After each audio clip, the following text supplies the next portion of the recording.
Todos os dias nos confrontamos com situações-problema para as quais vamos encontrando soluções. O método projetual não é mais do que uma série de operações necessárias, dispostas por ordem lógica, ditadas pela experiência. Vamos ver como se aplica o método projetual. Primeira etapa. Qual é o problema? Segunda etapa. É preciso estudar a forma para servir a função. Terceira etapa. Há que fazer o estudo e a representação rigorosa dos materiais, pormenores e valores antropométricos. Quarta etapa. A concepção do produto. Quinta etapa.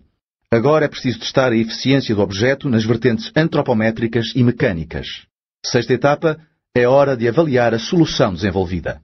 Sétima etapa. A solução funciona? Então há que estudar a viabilidade de produção industrial. Oitava etapa. É a altura da comercialização. Falamos de utensílios, ferramentas, máquinas. Como distingui-los? Um utensílio é um objeto utilizado para o exercício de uma arte, ofício, etc. O automobilista utiliza a chave para abrir a porta do seu automóvel e também para ligar o motor. Uma ferramenta é um objeto usado numa construção ou reparação. O mecânico necessita da chave de bocas para reparar a viatura. É uma peça de ferramenta. Uma máquina é um sistema dotado de peças capazes de movimento continuado. Um dispositivo é um mecanismo adaptado para um determinado fim. A biela-manivela é um dispositivo, faz parte do motor e contribui para o seu funcionamento. Um sistema é formado por um conjunto de partes dependentes umas das outras. O automóvel é composto por vários dispositivos que contribuem para o mesmo fim, transporte de pessoas e mercadorias. Ao longo de milhares de anos, o homem deixou marcas do seu percurso e da sua presença na Terra. Desde sempre teve de armazenar alimentos para se alimentar, proteger-se dos elementos da natureza e do ataque de animais, caçar, transportar cargas, entre muitos outros problemas relacionados com a sua subsistência.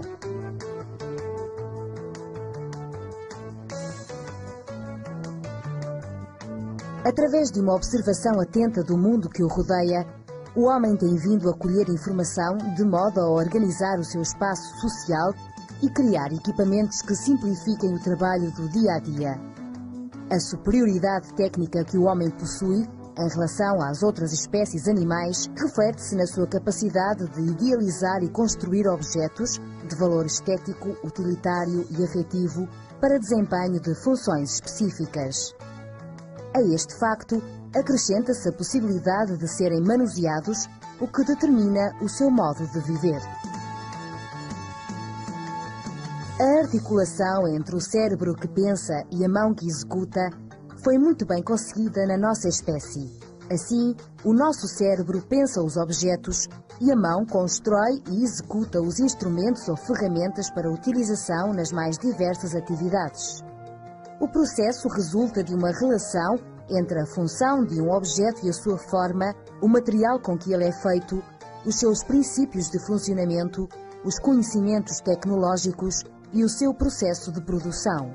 Muitos objetos são criados a partir de ideias ou recursos que a natureza nos oferece e da nossa capacidade de transformar as coisas através de métodos de trabalho que entendemos e dominamos.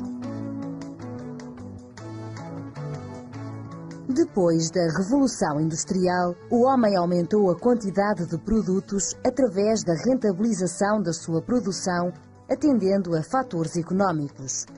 Os avanços no conhecimento científico foram utilizados em diversas áreas, como a produção agrícola e a pecuária. A utilização de máquinas e a automatização de processos rentabilizaram vários produtos obtidos a partir dos seres vivos. Assim, a criação de objetos é uma resposta fundamental dada pelo homem na resolução de problemas. Na disciplina de Educação Tecnológica, um objeto técnico pode representar objetos artesanais, que são produzidos pela mão do homem, ou objetos industriais, produzidos pelas máquinas. Todos os objetos que nos rodeiam foram projetados mediante a sua necessidade social e podem ser produzidos em cadeia. Na nossa casa, na escola ou na cidade onde vivemos, Usamos diariamente um vasto conjunto de utensílios que contribuem para nos facilitar a vida. Estes objetos resultam de projetos a partir dos quais o homem tem vindo a transformar um mundo natural num mundo de objetos.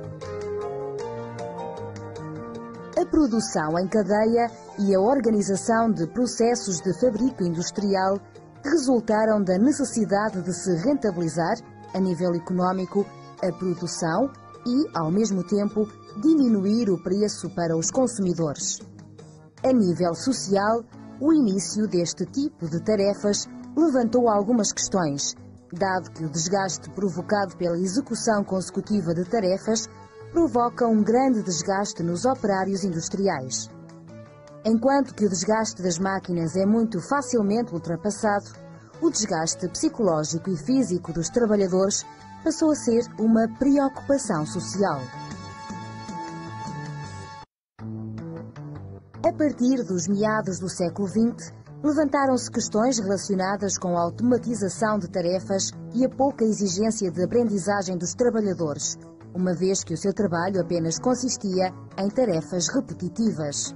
Atualmente, o homem pensa e programa e a máquina executa a maioria das tarefas. A produção de objetos de um modo estandardizado permite a utilização de máquinas programadas para a execução de tarefas repetitivas para a qual estão programadas. A sua substituição, em casos de avaria ou melhoramento, é também muito simples, levando a melhoramentos mais rápidos, tanto a nível científico como técnico. Vários exemplos podem ser referidos: o telefone, o automóvel e mesmo avanços científicos mais recentes, como a aterragem do homem na Lua ou a descodificação do genoma humano. Depois destes exemplos, consegues definir o que é um objeto técnico? A criação de um objeto acaba por torná-lo um elemento cultural e social que caracteriza povos, épocas e civilizações. Quando escolhemos ou utilizamos um objeto, fazemo-lo com base em valores que consideramos fundamentais. Os critérios de avaliação adotados são muito importantes na sociedade de consumo atual e estão relacionados com a publicidade, a moda, o prestígio social e o bem-estar.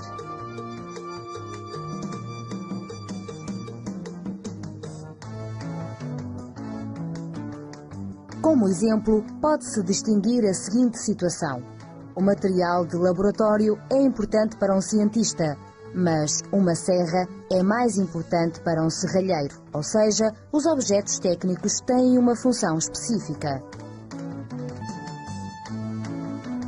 Do ponto de vista tecnológico, a máquina de escrever é um sistema mecânico que permite a escrita de texto pressionando as suas teclas, enquanto que o computador é um sistema eletrónico que permite realizar várias funções, como aceder à internet, desenhar e imprimir textos e memorizar informação.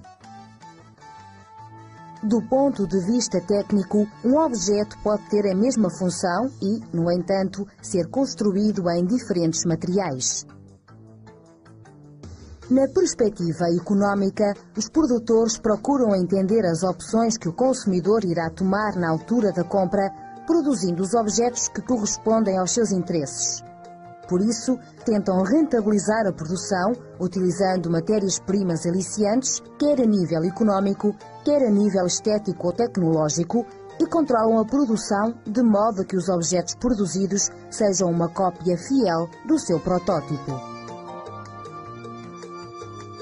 Os produtos têm, de um modo geral, formas diferentes das da matéria-prima que lhes deu origem. Muitas vezes, o homem cria objetos técnicos inspirando-se na natureza e recorre à sua observação para criar projetos de biodesign. A biónica estuda os sistemas vivos no intuito de descobrir novos processos, técnicas e princípios aplicáveis à tecnologia.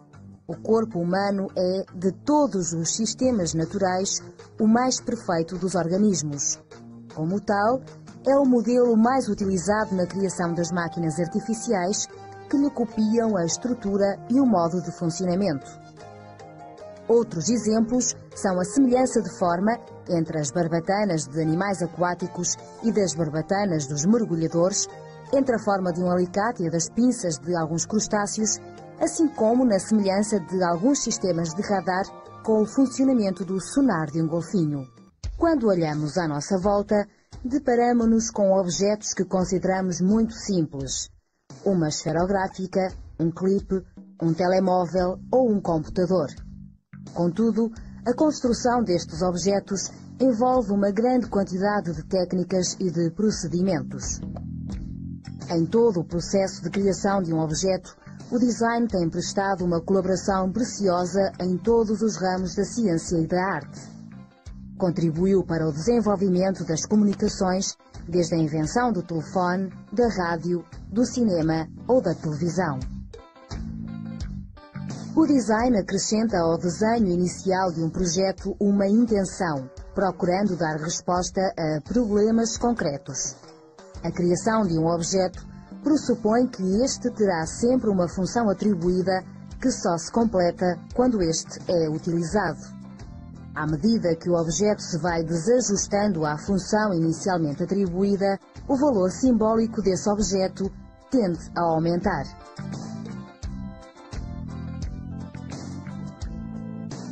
Para a infinidade de objetos produzidos pelo homem, existe um método comum para o processo de criação. O conjunto de métodos utilizados para resolver estes problemas designa-se metodologia projetual.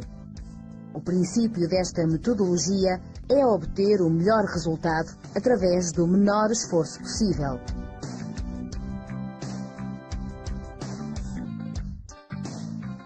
As estruturas e leis da natureza têm estado sempre presentes como fonte inesgotável de aprendizagem na contribuição do design para o progresso da espécie humana. Tais progressos incluem a definição dos componentes de um problema, a recolha e análise de dados, a criatividade, a funcionalidade, materiais e tecnologias, pesquisas de mercado, a experimentação dos dados escolhidos, desenho construtivo e registro, construção do modelo, verificação, avaliação e comunicação do estudo, exposição documentada do objeto e a demonstração prática do seu funcionamento. Também se inclui o ciclo de vida do objeto. Os efeitos ecológicos dos objetos devem ser tidos em conta durante a sua elaboração. É importante questionar qual o destino de um produto depois de este cumprir as funções para as quais foi concebido, equilibrando a eficiência da vida útil do objeto com os malefícios ambientais após a sua morte. O trabalho do designer não é dirigido para um cliente específico, mas para a população em geral, cujas reações ele tem de antecipar e avaliar. O projeto de design não pode ter regras precisas, mas têm de existir diretrizes para a sua realização. A introdução do design nos projetos de criação de objetos teve um grande impacto nas nossas vidas em diversas questões. Uma delas é, sem dúvida, o conforto. Como resultado, surgiram a ergonomia e a antropometria, que corrigiram muitas das insuficiências das atividades cotidianas. Uma cadeira mal proporcionada, por exemplo, pode provocar problemas de saúde se utilizada durante muitas horas. A forma e a aparência exterior dos objetos resultam de considerações de cariz científico, psicológico, antropométricas, entre outras. Os objetos que o homem cria devem adaptar-se às medidas do seu próprio corpo. No início do século XIX, pontapear a bola com a biqueira da bota num jogo de futebol era a técnica preferida dos jogadores. O primeiro modelo possuía assim a biqueira protegida com aço. O segundo modelo, dos anos 50, tinha linhas mais modernas e pespontos decorativos. A sua massa passou a ser de 500 gramas cada. Na segunda metade do século XX, o último modelo de botas, mais aerodinâmico, leve e maleável, tem solas de nylon injetadas e pitões de parafusar. Com o aperfeiçoamento tecnológico, as botas tornaram-se cada vez mais leves e com requintes impressionantes. Passaram a ser feitas sob medida e com design personalizado. Por exemplo, formato próprio para dar à bola o melhor efeito de voo no momento